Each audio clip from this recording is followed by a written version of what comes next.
You ever catch yourself scrolling through Instagram at 2 a.m., looking at someone's beach vacation photos or their brand, new Tesla, wondering how the hell they're affording all this? Maybe you are staring at your own bank account thinking, am I the only one barely keeping my head above water here?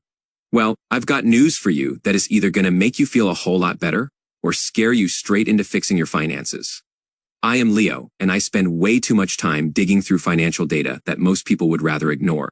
And what I am about to show you is going to completely change how you see your own financial situation. Some of these numbers are going to shock you. Others might make you realize you are actually doing way better than you thought.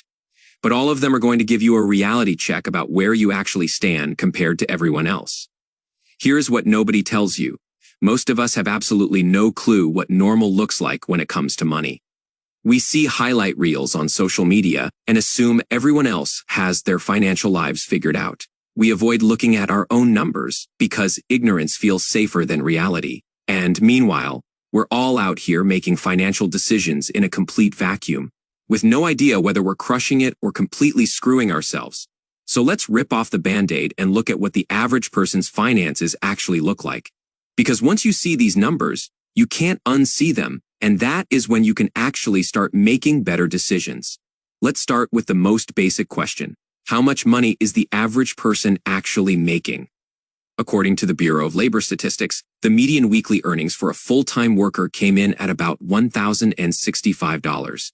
Do the math and that works out to roughly $55,000 per year before taxes.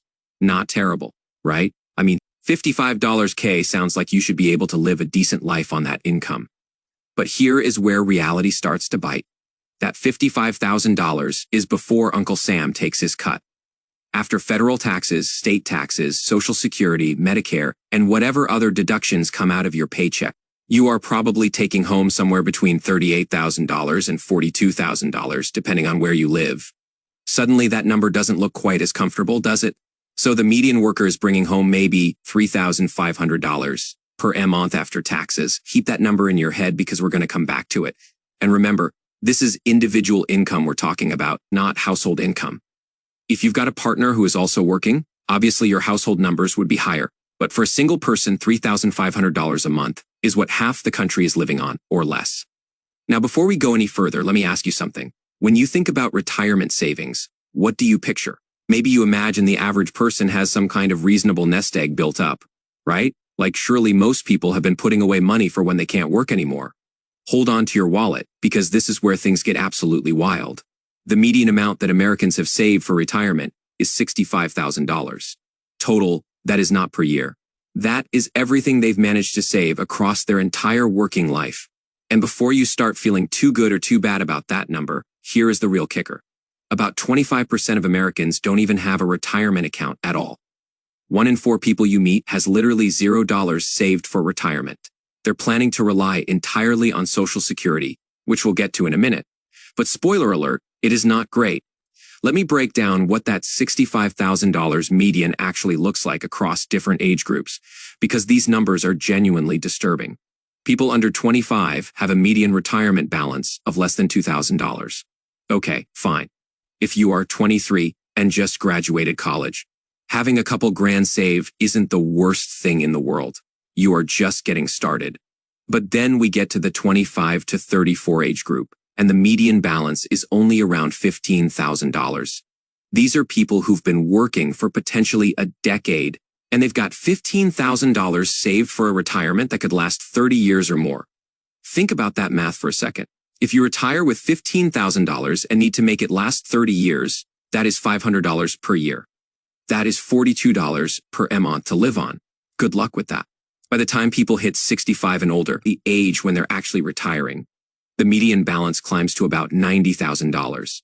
And sure, $90,000 sounds better than $15,000. But let's put this in perspective using the traditional 4% withdrawal rule that financial planners recommend.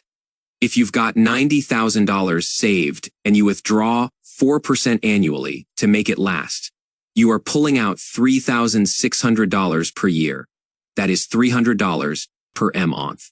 $300 per month. Could you live on that?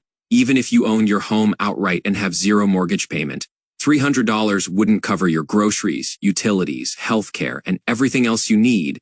And we're talking about people who actually saved money here. Remember, a quarter of people have nothing saved at all. This is why Social Security becomes such a big deal for most Americans. Since people clearly aren't saving enough on their own, they're counting on those government checks to keep them alive in retirement. So what does the average Social Security benefit actually provide? The Social Security Administration reports that the average monthly benefit is around $1,650. That is about $19,800 per year. Now, $19,800 might sound workable if you are extremely frugal and live somewhere cheap. But this is the average payment if you had years where you didn't work or earn very little. Your benefit could be way lower than this. And there is the whole question of whether Social Security will even exist in its current form when younger people retire. But that is a whole other can of worms.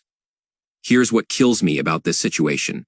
People are basically hoping that a government program that might not exist will give them enough money to survive in old age because they didn't save enough themselves. That is not a retirement plan. That is a prayer. All right, let's shift gears and talk about what people are actually doing with their money right now. Because understanding where money goes is just as important as understanding where it comes from. According to the Bureau of Labor Statistics, the average American household spends about $6,000 per month. Over a full year, that is roughly $72,000 in total spending. Now stop and think about what this means. If the average household is spending $72,000 per year, they need to bring home at least that much just to break even. Not save anything, not invest, not build wealth. Just keep the lights on and food on the table. And remember, we're talking about take-home pay here, not gross income. So you actually need to be earning significantly more than $72,000 gross to have enough left after taxes to cover this spending. Let me break down where all that money goes because some of these numbers are absolutely insane. The biggest chunk, surprise, surprise, goes to housing. The average household drops about $2,000 per month on housing costs. That includes rent or mortgage, property taxes, insurance, utilities, and maintenance. $2,000 a month just to have a place to live. That is $24,000 per year before you've eaten a single meal or turned on your car. Food comes in second, with households spending about $740 per month on groceries and eating out. That is nearly $9,000 per year just to keep everyone fed. And honestly, if you are feeding a family on less than $750 a month, you are either an extreme couponing champion or you've achieved culinary mastery with rice, beans, and chicken. Transportation eats up another $950 per month on average. That covers car payments, insurance, gas, maintenance, and public transit. Almost $11,500 per year just to get from point A to point B. When you add up that $2,000 for housing and $950 for transportation, you are already at $2,950 per month before you've paid for anything else. That is why financial experts say your housing and transportation costs combined shouldn't exceed 50% of your income. Because once you do, there is basically nothing left for saving or building wealth. Now, let's talk about credit scores for a minute. Because this is one area where Americans are actually doing. Okay, according to Experian, the average FICO score is 716, which falls into the good category. Credit scores range from 300 to 850. So 716 puts the average person in pretty decent shape. This means most people are at least managing to pay their bills on time and keep their debt levels somewhat reasonable. But don't let that 716 average fool you into thinking everyone's got their credit situation figured out. There are still plenty of people walking around with scores in the 500s and 600s, getting destroyed by terrible interest rates on everything from car loans to credit cards, wondering why they can't get ahead financially. Your credit score affects literally everything: your mortgage rate, your car loan terms, your insurance premiums, whether you can rent that apartment you want, and even whether some employers will hire you. The good news is that maintaining a decent score isn't complicated. Pay your bills on time, don't max out your credit cards, don't open new accounts every time some store offers you 10% off your purchase. It is really that simple. But somehow, a huge chunk of the population still manages to screw it up. Speaking of credit, let's get to the really ugly part: credit card debt. This is where the average American's financial situation goes from not great to actively terrible. The average household is carrying over $8,000 in credit card debt. $8,000 on credit cards. Let that sink in for a second. That is not a car loan where you are buying an asset that has some value. That is not a mortgage where you are building equity in a home. That is $8,000 spent on stuff that is probably sitting in a closet gathering dust or already in a landfill somewhere. And here is what makes this even more painful. Credit card interest rates are brutal. We're talking 18%, 22%, sometimes 27% or higher. If you are paying 20% interest on $8,000 in credit card debt, you are throwing away $1,600 per year just in interest payments. That is money that could be invested and growing. Instead, it is making credit card companies rich while you are stuck on a hamster wheel of minimum payments that never seem to make a dent in the principal. And here's the thing that really gets me. The vast majority of credit card debt comes from buying things people don't actually need. Sure, sometimes people use credit cards for genuine emergencies, medical bills, car repairs, unexpected expenses, but let's be real. Most of that $8,000 went toward clothes, electronics, eating out, online shopping sprees, and impulse purchases that seemed like a great idea at the time, but definitely weren't. The solution is straightforward. Even if it is not always easy to implement, pay off your credit card balances in full every single month. If you can't afford to pay cash for something, you can't afford to put it on a credit card unless it is a true emergency. And if you are already carrying a balance, make paying it off your absolute top financial priority, even before you start investing for retirement. There is 0 point in earning 8% in the stock market if you are paying 22% on credit card debt. Now let's talk about net worth, which is probably the best single metric for measuring your overall financial health. Net worth is simple. Add up everything you own, your house, cars, bank accounts, retirement accounts, investments, and subtract everything you owe, mortgage, credit cards, student loans, car loans. Whatever's left is your net worth.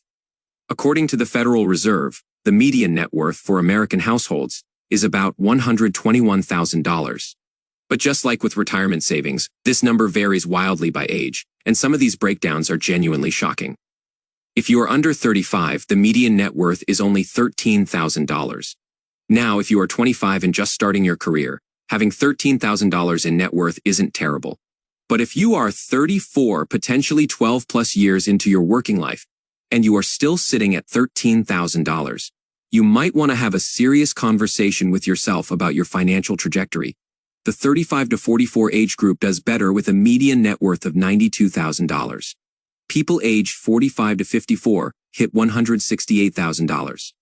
The 55 to 64 crowd reaches $213,000. And those 65 to 74 years old have a median net worth of $266,000. Here is what I find fascinating about these numbers. They're actually achievable for most people with decent incomes and some basic financial discipline. You don't need to be a stock market genius or invent the next Facebook to hit these milestones. You just need to consistently spend less than you earn and invest the difference over time. But clearly, most people aren't doing that. Let's talk about savings rates for a minute, because this is where we can see exactly why Americans aren't building wealth. According to the Bureau of Economic Analysis, Americans save about 5% of their income after taxes. 5%. That is it. Think about what this means.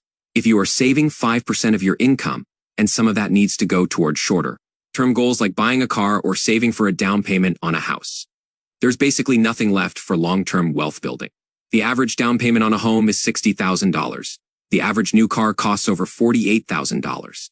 If you are only saving 5% of your income and you need to fund these kinds of purchases, how much is actually making it into your retirement accounts? Probably close to zero. Most financial experts suggest saving at least 15% of your income specifically for retirement, and that is on top of whatever you are setting aside for other goals. If you want to retire early or have any hope of maintaining your lifestyle in retirement, you probably need to be saving even more than that. But the average person is saving 5% total. No wonder retirement savings numbers look so terrible. Here is something that might surprise you. The average retirement age in America is 62. Now, that might sound pretty good at first. Who wouldn't want to retire at 62? But here is the catch. Most people can't collect their full Social Security benefits until age 67. So if you are retiring at 62, You've got 5 years to bridge that gap somehow. And if your retirement savings look anything like those median numbers we talked about earlier, those 5 years are going to be rough. Think about it this way. If you start working at 22 and retire at 62, you've been in the workforce for 40 years. That is 4 decades of alarm clocks, commutes, bosses, meetings, and whatever else you do to earn a paycheck. After all that time, you finally get to retire with maybe $90,000 in your retirement account, which gives you about $300 per month to live on, plus whatever Social Security provides. Does that sound like a good deal to you? Because honestly, it sounds like a pretty raw deal to me. And here is the kicker. The Social Security Administration says someone who reaches 65 can expect to live another 20 years or so. If you retire at 62, you might have 25 plus years of retirement to fund. That is longer than most people's entire career up to that point. You are going to need to make your money last for potentially 3 decades.